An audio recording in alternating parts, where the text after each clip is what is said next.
आमच्या शेतकऱ्याचा जो काही खर्च आहे तो कमी व्हावा म्हणून आपण दोन गोष्टी त्या ठिकाणी केल्या. सगळ्यात महत्त्वाचं काही केलं असेल तर आमच्या शेतकऱ्यांना 7.5 हॉर्स पॉवर पर्यंत जो काही विजेचा खर्च होता ते वीज बिल माफ करण्याचा निर्णय आपल्या सरकारने घेतला.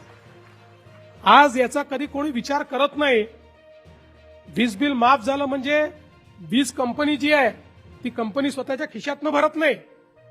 दरवर्षी 25,000 कोटी रुपये मी बजेटमधनं काढतो आणि त्या आमच्या वीज वितरण कंपनीला देतो.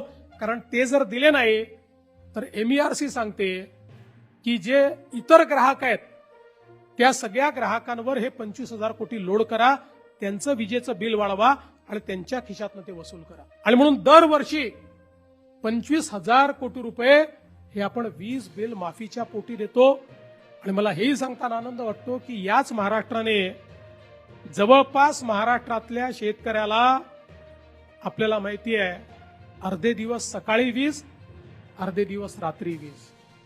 इतक्या मोठ्या प्रमाणात रात्रीची वीज आल्यानंतर शेतकऱ्याला काय अडचणी त्या ठिकाणी सहन कराव्या लागतात आपल्याला माहिती आहे.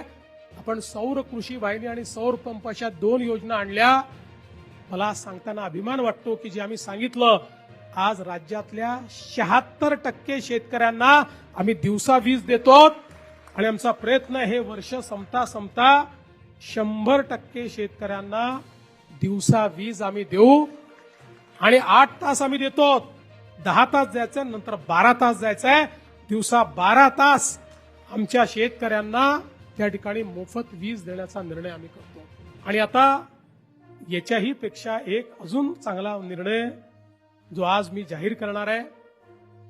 आपल्याला कल्पना आहे की 7.5 हॉर्स पॉवर पर्यंत आता तुम्हाला बिल येत नाही, पण तुमच्या प्रत्येकाच्या नावाने जुनं बिल आहे. प्रत्येकाच्या नावाने आहे, ते खात्यात आहे, लिहून ठेवलं आहे. कधीतरी वसुलीला येऊ शकतं आणि कुठलंही दुसरं कनेक्शन घ्यायचं झालं तर तो लाईनमन चेक करतो तुमच्यावर तर आहे जुनं बिल, मिळत नाही तुम्हाला. आणि म्हणून आता मी हा निर्णय घेणार आहे की 7.5 हॉर्स पॉवर पर्यंतचं जे जुनं बिल आहे 48,000 कोटी रुपयाचं जुनं बिल वसूल करायचं आहे.